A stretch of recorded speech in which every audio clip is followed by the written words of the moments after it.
ہم سب یہاں جمع ہو جاتے ہیں دین کی نسبت سے کہ اللہ رسول کی باتیں دہرائی جائیں. جو ہم کہتے ہیں روزمرہ زندگی میں کہ چھوٹی موٹی اور ٹوٹی پھوٹی عبادتیں، تو یہ بزرگان کیا کر رہے ہیں کہ ہماری اس کی اصلاح کریں کہ جو چھوٹی موٹی اور ٹوٹی پھوٹی جس کو کہتے ہیں کہ اس کو جوڑیں کہ تم تو مایوس نہ ہونا، تمہارا تو کام ہے، تم تو کہو گے یہ کہ ٹوٹی پھوٹی اور چھوٹی موٹی، لیکن اس کو درستگی کرنا، اس کو چھوٹی سے بڑی کرنا اور بڑھوتری ہوتی چلی جائے، اس کو درستگی کریں اور اس کو جو ٹوٹی پھوٹی کہہ رہے ہو اس کو جوڑتے رہیں. جوڑنے سے مطلب یہ کہ جو کمی خامیاں ہیں، اب تو مجاہدات رہی نہیں، لوگ پہلے ٹھیک ہی کرتے ہیں، جس کو جیسا موقع ملتا ہے، جہاں جیسا موقع ملا اور وہ چلا گیا بزرگان کے پاس، صحبت اٹھا لی. صحبت کے نتیجے میں وہ جو چھوٹی موٹی جس کو ہم عبادات کہہ رہے ہیں، اصلاح کرنا کہہ رہے ہیں، زندگی گزارنے کے طور طریقے قوانین کہہ رہے ہیں، ان کو درست کرتے چلے جاتے ہیں، کیونکہ وہ سب ٹوٹی پھوٹی ہی ہیں اور ساری میں رہیں گے. اور ہمیں یہی سمجھنا ہے، اللہ کی بندگی میں ہمیں یہی سمجھنا ہے، لیکن بزرگان کیا کر رہے ہیں، اس کو درست کر رہے ہیں. سارے دن کپڑے میل کچیلے ہو جاتے ہیں تو اس پہ ادھر ویسے نہیں لگا لیتے ہیں جب تک اس کی خوب رائے مجھائی نکل لیتے ہیں. کچھ سرف سے صابن دھو رہا ہے تو آپ دھو بھی کیا چلے جائیں، فائل کیسے اتار رہے ہیں کہ بڑے بڑے ہود ہیں اور لکھا ہوا تصاویر دیکھ لیں، ڈھیروں لگے کپڑے اور وہ اٹھا کے وہ جو ہوتی اس کی دیوار پہ پٹک رہے ہیں مار مار کے. بھائی کپڑے ہیں پھٹ پٹا جائیں گے، لیکن طریقہ بھی، اور وہ پورا ایک طریقہ کار پروسیس ہے. ایک ساتھ ان کو پٹک پٹک کے دھویا جا رہا ہے، صفائی ہو جا رہی ہے، پھر ڈوری بھی ڈال کے سکھائے جا رہے ہیں، پھر استری کر کے ہم تک پہنچا جا رہے ہیں، پھر ہم خوشبو لگا کے پہنیں گے. تو جب اتنی سی معمولی چیز کپڑوں کے ساتھ ہو رہی ہے تو ہماری نفس کی اصلاح کے لیے کتنے ساری عمر مجاہدے ہوں گے. تو مجاہدے ختم کر دی، نہ اٹھا پٹک کیا جا رہا ہے، نہ پہاڑوں پہ بھیجا جا رہا ہے، نہ ویرانوں پہ صحراؤں پہ نکالا جا رہا ہے کہ چلو بھی 40 دن لگا کے آ جاؤ، وہاں تو دمی اٹھ کے صحرا میں مر جائیں. تو پہلے جاتے تھے کہ اب ہمیں سب بنے بنائے سب مل گئے اور اس کے نتیجے میں ہمیں سب جانا ہے، بیٹھنا ہے بزرگوں سے، اور اسے ایک قدم آگے کہ اپنے حال احوال بتا دیے، خطوط لکھ دیے، اور سب مجالس ختم ہو جاتی ہیں چیزیں. اس کے بعد اب شیخ کے پاس بیٹھ گئے، اپنے حال احوال بتائے، انہوں نے اس کی ترکیبیں بتائیں، معاملہ چلتا رہا. اور برساں گزر گئے اور لوگ بھی زندگی سنور گئی اور اصلاح ہوتی چلی گئی. تو بات جو تھی دھوبی گھاٹ کی، تو وہ جو صفائی ہو رہی ہے کپڑوں کی، کپڑے اجل رہے ہیں اور داغ دھبے دور ہو رہے ہیں، تو وہ اللہ والے بیٹھ کے اپنی خانقاہوں میں مجالس میں وہ یہ کام ہو رہے ہیں کہ بھئی وہ کوئی آ گیا، وہ مریض سے تو محبت ہے، اس مرض کو دور کر رہے ہیں، اس سے جان چھڑوا رہے ہیں، اس کی تو مایوسی سے نکال رہے ہیں. تو جیسا بھی نومید شخص آ رہا ہے، گنہگار سے گناہ آ رہا ہے، تو وہ تو اس کو پتہ ہے، اس کے اللہ کو پتہ ہے، وہ اپنے شیخ سے آ کے اپنی اصلاح کے لیے وہ ساری چیزیں بتا رہا ہے کہ حضرت یہ نقص، یہ خامیاں، یہ کوتاہیاں ہو رہی ہیں. تو وہ اس کو دھیرے دھیرے دور کر رہے ہیں، وہ اس کی اصلاح ہو رہی ہے. تو اس لیے وہ جو طریقہ ہے بیعت کا اور وہ اصلاح کا، تو وہ چل رہا ہے صدیوں سے. لکھا کہ بھئی ہمارے پاس آ جاؤ، انسان بنا دیں گے، اور انسان بنانے کے نتیجے میں پھر وہ درستگی ہوتی جائے گی اور وہ خامیاں دور ہوتی چلی جائیں گی، جس کے نتیجے میں ایک اچھا انسان معاشرے کا بن جائے گا. تو جب وہ بن جائے گا تو گھر میں بھی اچھا ہی ہوگا، بیوی بچوں کے ساتھ، تو وہ دفتر میں بھی اچھا ہوگا، وہی اپنے بازار میں بھی اچھا ہوگا. تو وہ چاہے وہ مسجد میں جائے، اللہ کا گھر ہے، لیکن وہ شر سے تو وہاں بھی انسان محفوظ نہیں ہے. ایک دوسرے سے کسی کو غصہ آ جائے تو غصہ اس لیے حرام ہے، اس کو حرام قرار دے دیا. اور کسی چیز کو آپ دیکھیں تو وہاں بھی اگر وہ اپنے گھر میں بھی ہے، کاروبار میں بھی ہے اور محلے میں بھی رہ رہا ہے، لیکن اس کی درستگی نہیں ہے تو وہ مسجد میں بھی نہیں ہے، تو لوگ اسے وہاں بھی اس سے محفوظ نہیں ہوں گے. تو اس لیے حضرت کہہ رہے ہیں کہ بھائی تم ہر جگہ صحیح ہونے کے لیے واجب اللہ والوں کے پاس، تو تمہاری دل دماغ کی درستگی، چاہے وہ جسمانی طور پہ کتنا ہی کمزور کیوں نہ ہو، لیکن اس کے اتنا مضبوط کر دیں گے، اتنا اس کی اصلاح کر دیں گے، اس کو اتنا طاقتور کر دیں گے. جیسے پہلوان کو جسمانی طور پہ 70-80 سال کا ہوگا، لیکن اس کا اتنا مضبوط ایمان ہو چکے گا اور اس کی اتنی اصلاح ہو چکے گی، غصے بھی قابو پا لے، شیطان کی بہکاوٹ بچ جائے، اس کو دل لگنے لگے. اب تم آپس میں جھگڑا ہو جائے تو وہ کبھی خیال نہیں کرتے مسجد ہونے کا کہ وہ پاکیزہ جگہ ہے، اللہ کا گھر ہے، کون سا ایسا گھر ہوگا محلے میں اور علاقے شہر میں جو اس کے مقابلے کا ہوگا. لیکن صرف انسان کی طبیعت، کون آ رہا ہے؟ وہ انسان ہی آ رہے ہیں. تو حضرت اسی لیے فرما رہے ہیں کہ تم آ جاؤ یہاں پہ ہمارے پاس. تو ہم عالم نہیں بنا رہے، انسان بنا رہے ہیں. تو وہ انسان بننا ہر پورے ہر معاشرے میں آپ کو کام آ رہا ہے ہمارے. یہ آج کل جاتے ہیں ایکسرسائز کرتے ہیں اور یہ جم جاتے ہیں، ابھی فیشن ہے. تو اس وقت تو پہلوانوں کے کھاڑے ہوتے تھے. تو کہنا ہم اس وقت پاکستان وہیں تک تھا اور وہ شہر یعنی کراچی، تو وہ بہت مشہور پہلوان تھے. تو وہ جم تو تھے نہیں، اکھاڑے تھے. تو وہاں جاتے تھے ایکسرسائز کرنے کے لیے. وہ بڑے بڑے نامور پہلوان تھے پاکستان کے. تو وہاں جا کے ورزشیں ہو رہی ہیں. تو ان کو دیکھے تھے کہ وہ کیا کھاتے پیتے ہیں. وہ جو کہ پہلوان تھے، لہیم شہیم ان کے جسم. تو وہ ایک مجمع لگا ہوا ہے، ان کو تماشا بھی ہو رہا ہے، ان لوگوں کو دیکھ بھی رہے ہیں کشتیاں لڑ رہے ہیں. اور یہ خود بھی کئی گھنٹے صبح سے شام تک بھی لوگ بھی آئیں گے، لوگ بھی پہلوانی کریں گے، سیکھیں گے. اور کیا ہے، جسم مضبوط کرنا. پھر واپس آ کے اپنے کاموں میں لگے. کوئی کرکٹ کھیل رہا ہے تو کوئی کام پہ بھی جا رہا ہے، لیکن وہاں جا رہے ہیں شام کے وقت. پھر وہاں کیا ہو رہا ہے، وہاں دوست جمع ہو رہے ہیں وہ. اور اب تو خیر ہر گلی محل مل کے. تو کہنے مقصد ہے جسم کو توانا کرنے کے لیے، فٹنس کے لیے، اور اتنے ہی انتہائی وقت اپنا قیمتی نکال کے پیسہ بھی خرچ کر کے گھنٹوں وغیرہ سفر کر کے جاتے تھے. تو اللہ والوں نے کہا کہ بھی تم اپنی اتنی مشقت کرو، اتنی تم تک اگر اپنے جسم کے لیے کھانے پینے کے وہاں معلومات لے رہے ہو کہ کیا کھایا جائے گا، جسم کیسے مضبوط ہوگا، کتنا دودھ پیا جائے گا، کتنے بیوے کھائے جائیں گے. تو ساری توانائیاں اس پہ لگا دیں. جو کما رہے ہیں وہ بھی لگایا، اور جو دوست احباب ہیں وہ بھی سب پہنچ رہے ہیں. پتہ چلا اب ایک طرف جسم بن رہا ہے اور ایک طرف ہماری روح کمزور ہو رہی، ایمان کمزور ہے، وہ لالے پڑے ہیں. تو اللہ والوں کو بھی اپنی زندگی کو بیلنس رکھنا ہے، تناسب میں رکھنا ہے. تو یہ سب بھی کرنا ہوگا کہ بھائی اس طرف بھی آؤ. بچہ جب چلنے سیکھتا ہے تو چلتا ہے، پھر اٹھتا ہے، پھر لڑکتا ہے، پھر چلتا ہے، انگلی پکڑ کے چلایا جاتا ہے، اور بڑا ہوتا ہے، پھر وہ بھاگنے دوڑنے لگتا ہے. تو ساری عمر یہی ہوتا ہے. تو ہم اللہ والوں کے پاس چلے جاتے ہیں اور ان کی مجالس میں بیٹھتے ہیں. تو کچھ وقت گزرتا ہے، پھر ان سے تعلق اور محبت ان سے پیدا ہوتی چلی جاتی. تو یہاں تک کہا ہے کہ بھی اپنے پاس جاتے رہو، ان سے تعلق ہو جائے، ان سے ہو جائے تو پھر اپنا تعلق مضبوط کرتے رہو. پھر وہ اصلاح کا طریقہ ہوتا ہے. پھر وہ دو طریقے ہیں شروع کے، یہ بیعت کرنا اور پھر خط لکھنا اور اپنی باتیں بتانا، اپنے حال بتانا. اب ڈاکٹر کے بھی جا کے کس قدر تفصیلی حال بتا رہے ہوتے ہیں. اتنا ہے ماں کہ اگر وہ پوری فیملی بھی آ گئی تو ابا بھی کچھ حال بتانے کی کوشش کریں، اماں بھی بتانے کی کوشش کریں کہ رہ نہ جائے ڈاکٹر صاحب نے نسخے لکھنے میں، رپورٹیں بھی دکھا رہے ہیں. اتنی فکر ہے. اور وہ ایسے نہیں کہ 2-4 مہینے کی رپورٹ، وہ تو لے آتے ہیں، پورا پلندہ ہوتا ہے، وہ کئی سال کی دیکھیں آپ. اور ہم اللہ والوں کے پاس جا کے اپنی مہینے 2 مہینے کی بھی نہیں بتا رہے کہ بھی ہم کس دور سے گزر رہے ہیں. ایسا تو نہیں ہے کہ سب جا کے اپنی عبادات کا ذکر کرتے ہوں. اب یہاں تو دنیا بھی ہم تقاضے رکھتے ہیں ان کے پاس جا کے کہ بچہ بھی پاس ہو جائے، اس کی بھی دعا کرا لو، مکان بھی بن جائے، اس کی دعا بھی کرانی ہے حضرت سے، اور معاش کا مسئلہ بھی حضرت سے حل کرانا ہے. اور یہاں علاج اور اس میں ظاہر ابھی سمجھتے نہیں کہ بھی اتنی تعلق ان سے ہوئی نہیں کہ یہ سب ہے. چلو بھائی خط لکھ دیا کرو. یہ آزاد تو خط لکھنے پہ بھی ہے، خط لکھ کے تو اپنا حال احوال بتاتے رہو. ہفتے نہیں، 15 دن، مہینے میں علاج کے لیے آ رہے ہیں. صحت کی ہمیں اتنی فکر کہ بس کہیں رہ نہ جائے، کوئی بات نہ رہ جائے جس کا نسخہ نہ بننے میں کمی رہ جائے. تو سب حال بتا دیں سر سے پیر تک. اور پھر حال بتا کے چلے گئے. فون آیا تھا، یہ 2 باتیں اور رہ گئی تھیں، اس کی بھی دوا بھی شامل کرتے ہیں. بھی بچہ آئے گا دوا شامل کرتے اس میں. انہیں تسلی نہیں ہو رہی اپنی صحت سے متعلق، لیکن ہمیں اس بات کی اب فکر نہیں ہے کہ ہم چلے جائیں اللہ والوں کے بعد اپنی حالتیں درست کریں. تو میں اپنے لیے کہہ رہا ہوں، آپ حضرات تو میں باتیں دہرا رہا ہوں اس لیے میں اپنے ہی خود مخاطب ہوں. تو جب جا کے کسی اس پہ پہنچیں گے،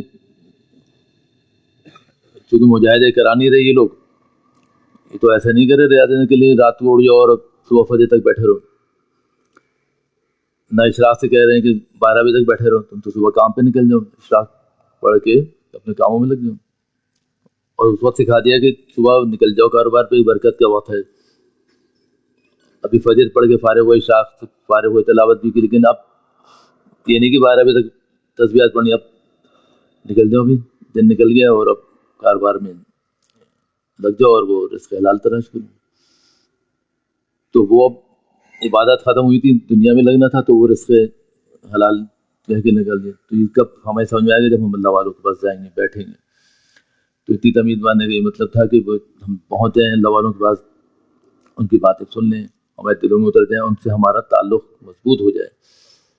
اور کیسے مضبوط ہوگا؟ اگلا قدم ہوگا کہ جو حضرت نے کہا کہ بھئی خطوط لکھنے کا ہے، اپنا حال ہے بتانے کا ہے. کتنے سال گزر جاتے ہیں، ہمیں تو شرم میں جاتی رہتی کہ ہم حضرت کو اپنا حال کیسے بتائیں. کہ حضرت کو ہمارا حال پتہ چل جائے گا، حال نہیں پتہ چلے گا تو علاج نہیں ہوگا. تو ہم میں جو کمیاں خامیاں رہ جاتی ہیں وہ اپنا حال بتانے سے رہ جاتی ہیں. لاہور میں ہمارے حضرت سکر میں ہمارے ڈاکٹر حفیظ اللہ صاحب رحمۃ اللہ علیہ کے صاحبزادے ہیں، ڈاکٹر نعیم اللہ صاحب اس وقت جو حیات ہیں. حضرت سے رابطہ کیا تو حضرت نے بتایا کہ حضرت کلیم صاحب نے بتایا، مجھے یہ بات بھی نہیں پتا تھی کہ 6ٹھی 7ویں کلاس کے طالب علم تھے تو ارادہ وہ خط لکھنا شروع کیا، اصلاحی خطوط لکھنے کی 6ٹھی 7ویں 8ویں کلاس میں.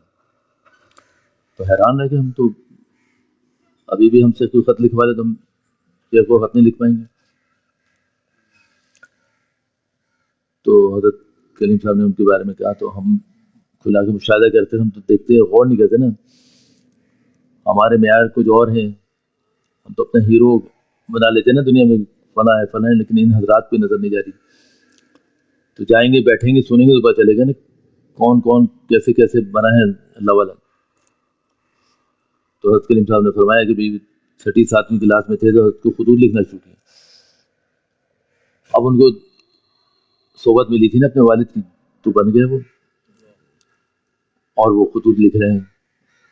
اور جب تک دادا حیات رہے ہر 10 دن 15 دن میں خطوط لکھے جا رہے ہیں.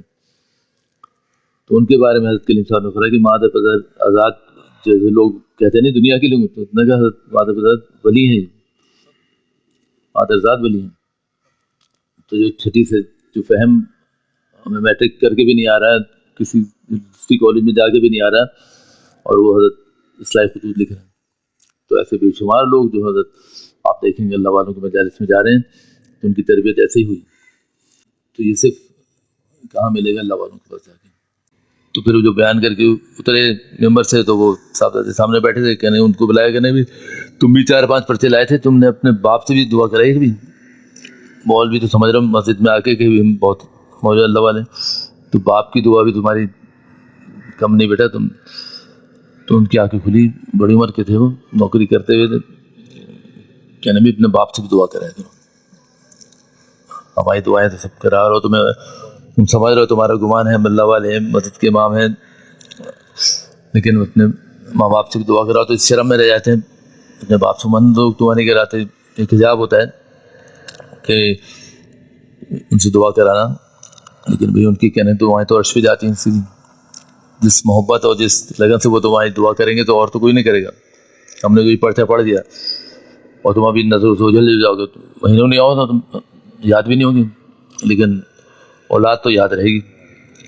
تو یہ سب کون سکھا رہے ہیں؟ اللہ والے سکھا رہے ہیں. جاؤ بیٹھو، ماں باپ کی کیسے خدمت کرو. وہ تو کہہ رہے ہیں کہ حج عمرے کا ثواب دیکھنے پہ اس بنا ذہن میں بھی نہ ہو کہ حج تو یہ سمجھتے ہیں حج پہ جائیں گے تو ثواب حاصل ہوگا، اور نہیں گئے 20 سال.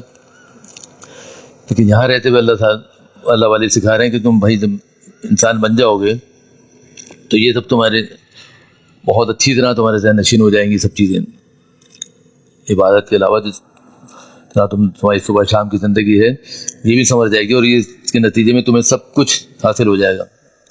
تو حضرت نے ایسے ہی نہیں کم عمری میں وہ خط لکھے اور اصلاح کرائی، ان کو جوابات جاتے تھے، درستگی ہوتی گئی. حضرت نے فرمایا کہ ابھی 2 مہینے پہلے بھی فون میں بات ہوئی، جب میں نے کہا دعا کے لیے تو کہنے کہ کوئی نماز ایسی نہیں ہوتی کہ آپ کے گھر آنے کے لیے دعا نہ ہوتی. تو کتنی بڑی اطمینان تخویض والے ڈاکٹر صاحب بیٹھے، ان کو تو زیادہ پریشان ہو کے ہم فون کرتے رہتے ہیں. تو اللہ والوں نے ان سے ملایا جڑایا نا. جب اللہ والوں کے پاس پہنچے تو اللہ والے مل کے سارے، اور جو جہاں جہاں جن سے جڑتا چلا گیا جو لوگ دنیا سے جا بھی رہے تو وہ جوڑ کے گئے اور وہ بتا کے گئے کہ بھئی یہ ساری عمر نہیں چھوڑنا ہے، اللہ والوں کے پاس ساری عمر نہیں چھوڑنا ہے۔ جو لوگ دادا نے بتایا، والد صاحب سے سنا کہ جو لوگ یہاں خانقاہ میں، تھانہ بند تو بہت چھوٹی جگہ تھی، خانقاہ بہت یعنی قصبہ تھا تھانہ بند، تو وہاں تو بہت چھوٹی جگہ تھی، حضرت جہاں خانقاہ پہ بیٹھے تھے، لیکن پورے ہندوستان سے لوگ وہاں پہ آتے تھے، تو جس کو جیسے جیسے پتہ چل رہا تھا وہاں وقت اپنا جا کے گزارتا تھا اور خانقاہ میں رہ کے واپس آتا تھا۔ تو اس کے بعد کیا ہو گیا، اس کے بعد تو پوری دنیا میں پھیل گیا نا حضرت کے بعد، اب اس تو 100 سال پہلے کی بات تھی وہ، تو وہیں سلسلہ ختم ہو جاتا ہے، ایسا تو نہیں ہوا۔ چاہے بڑے بڑے علامہ بھی گئے، کوئی انجینئر ڈاکٹر بھی گئے، اس دن بھی ذکر ہوا کہ کوئی اسکول کے ہیڈ ماسٹر اور کوئی بھی گئے، لیکن اب جا کے انہوں نے پوری دنیا میں جب وہ پھیلے، چاہے وہ کسی خطے میں ہوں، وہاں مجالس ہوتے نہیں، اور آج 100 سال کے بعد بھی لوگ اللہ والے جو وہاں خانقاہ سے بن کے نکلے تھے تو وہ لوگوں کو اللہ والا بناتے رہے، تو کوئی اس سے محروم نہیں رہے، لیکن جانا شرط ہے کہ ہم تعلق رہے، ہماری نسبت رہے۔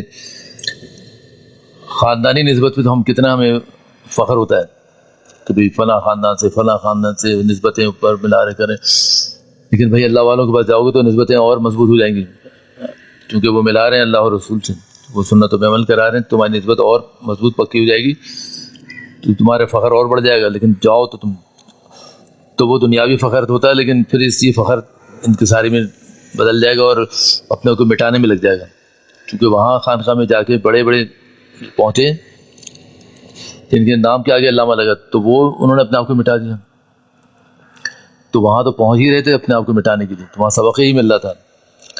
تو ہم بھی جانے والے بن جائیں، ہمارا جو نفس پھولا رہتا ہے تو وہ بھی وہاں ہم اس کو اپنے دنیا میں کتنی ہوتا ہے کہ بھی ہمارے فلاں سے رابطے کتنے فخر سے بیان کرتے ہیں، لیکن یہاں یہ تعلیم ہو رہی کہ نہیں بھئی میرے تو سب سے تعلق تم سب سے رکھو گے، لیکن اپنے آپ کو مٹا کے رکھو گے، جتنا تم مٹاؤ گے دباؤ گے تو اتنا ہی زیادہ پھر وہ آسمان کی بلندی بھی جائے گا۔ تو یہ لوگوں نے مشاہدہ کیا، دیکھا کہ حضرات دنیا میں رہے تو کیسے رہے، اور جس وقت دنیا سے گئے تو کس شان سے گئے۔ وہ ایک ہی دن کا معلوم ہے، دنیا سے گئے، شہادت ملی، جس کو یہ سے انتقال ہوا تو جنازے ان کو دیکھ لیں اللہ والوں کے،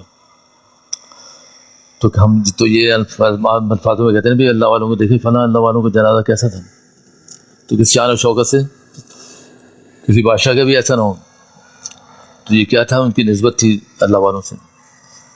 حضرت سعید رحمۃ اللہ علیہ اگر کسی نے جنازہ دیکھا ہو تو حضرت نے تو اپنا آپ کو بالکل مٹا دیا، تعلق اللہ والوں سے تھا تو ان کو اللہ والا بنا دیا اللہ نے، تو پھر دیکھیں کس شان سے، چاہے وہ دنیا میں ہیں، دنیا سے چلے جائیں، آج ہم تذکرے کر رہے ہیں تو 100 سال اور 50 سال جو گزر گئے، ان لوگوں میں جو دنیا سے جا چکے ان کے تو تذکرے ہو رہے ہیں، اور جب یہ سب باتیں ہو جائیں گی اور یہ سب نعمتیں ملیں گی اور اس طرح ملیں گی، آسودگی ہو جائے گی، خوشحالی ہو جائے گی، اطمینان سکون ہو جائے گا، دنیا کے جھمیلے تو رہیں گے، لیکن اللہ والوں کے پاس جا کے وہ چیز حاصل ہو جائے گی، اطمینان قلب نصیب ہو جائے گا، قلب اطمینان سکون و قلب کے نتیجے میں وہی کام سب ہو رہے ہوں گے، لیکن سکون و اطمینان سے ہو رہے ہوں گے، طبیعت میں ٹھہراؤ ہو چکا ہوگا، بے چینیاں ختم ہوں گی، حواس باختگی ہماری ختم ہو چکی ہوگی، بس اللہ والوں کے پاس جا کے پھر ہم بیٹھیں گے، اس کا محاورہ کریں، تزکیہ کریں اور مراقبہ کریں، تو کیا حاصل ہوگا کہ ہاں بھائی پریشان بہت تھے، معاش کے مسائل تو بہت تھے، گھر والوں کے بھی بہت تھے مسائل، بچوں کی تعلیم کے بھی تھے، لیکن اب سکون ہو گیا، ٹھہرا ہو گیا۔ کب ہوا؟ جب اللہ والوں کے پاس چلے گئے، انہوں نے وہ راستے بتا دیے، وہ گر بتا دیے، وہ سکھا دیے کہ اگر مہنگائی ہے تو کیا کرو، قناعت کرو، پھر دل سے شکر نکلے گا، یا اللہ جو نعمتیں ہمارے پاس ہیں یہ بھی ضائع نہ ہو، اور جو ہمارے پاس ہے حاصل ہے یہ بھی ضائع نہ ہو، جب بچ سکتا ہے کہ ہم شکر کب ملے گا، اللہ والوں کے پاس جا کے، اور یہ برکت کے لیے پڑھنے جائے کہ سنت پہ عمل کر کے ہمیں کیا حاصل ہوگا۔ فرمایا کہ سکون قلب کا بھی ذکر ہوا، تو جب دادا کے چھوٹے چھوٹے ملفوظات ڈائری میں ملے تو تایا نے اس کو چھپوا کے سکون قلب نام رکھا اس کتاب کا۔ تو فرما رہے ہیں کہ فرمایا کہ میں نے سال سے اس بات کی مشق کی، صبح سے شام تک کی زندگی میں ہر کام اتباع سنت کی نیت سے کیا جائے، اور مرچ کس طرح کی کہ لذیذ کھانا سامنے آیا، بھوک لگی، دل چاہ رہا ہے کہ اس کو کھائیں، لیکن چند لمحوں کے لیے نفس کو کھانے سے روک لیا، نفس کی خواہش پر نہیں کھائیں گے، پھر سوچا کہ یہ کام اللہ تعالیٰ کی نعمت ہے، اس کی عطا ہے۔ حضرت صلی اللہ علیہ وسلم کی یہ سنت تھی کہ خدا بندوں کا شکر کہ نعمت خدا بندی کا شکر ادا کریں اور اس کو استعمال کریں۔ اب اس کی سنت کی اتباع میں کھائیں گے۔ گھر میں داخل ہوئے، بچہ پیارا معلوم ہوا، دل چاہا کہ اس کو گود میں اٹھا کر اس سے دل بہلائیں، لیکن چند لمحوں کے لیے نفس کو روکا کہ نفس کی خواہش پر نہیں اٹھائیں گے۔ پھر چند لمحوں بعد مراقبہ کیا کہ حضرت صلی اللہ علیہ وسلم بچوں سے بہت محبت کیا کرتے تھے اور انہیں کھلایا کرتے تھے۔ اب آپ کی سنت اس کی اتباع میں اٹھائیں گے۔ ٹھنڈا پانی سامنے آیا، پیاس لگی، دل کی خواہش ہوئی کہ اسے جلدی سے پی لیا، لیکن کچھ وقت کے لیے اپنے آپ کو روکا، کہا صرف دل کی خواہش پر پانی نہیں پیئیں گے۔ پھر تھوڑے وقت کے بعد حضرت صلی اللہ علیہ وسلم کو ٹھنڈا پانی بہت مرغوب تھا، آپ کی سنت کی اتباع میں پئیں گے، انہی آداب کے ساتھ پئیں گے جن کی آپ رعایت فرماتے تھے۔ جب بیماری پیش آئی تو فرمایا کہ میں یہ نیت کر لیتا ہوں کہ نبی کریم صلی اللہ علیہ وسلم بیمار ہوئے تو میری بیماری میں بھی آپ کی اتباع میں۔ فرمایا کہ ایک رات مجھے موت کا خیال آیا تو بڑی وحشت ہونے لگی، اچانک اللہ تعالیٰ نے دستگیر فرمائی، ذہن میں آیا کہ یہ وہ راستہ ہے جس سے نبی کریم صلی اللہ علیہ وسلم دنیا سے تشریف لے گئے، آپ ہی کی اتباع میں ہم بھی اسی راستے سے چلے جائیں گے۔ اتباع سنت میں جو کام ہو اس میں شیطان سے حفاظت کا وعدہ ہے۔ یہ خیال آتے ہی سکون ہو گیا، اس کے بعد آج تک کوئی فکر نہیں ہوئی۔ تو یا اللہ تعالیٰ ہم اس پہ عمل کرنے والے بن جائیں۔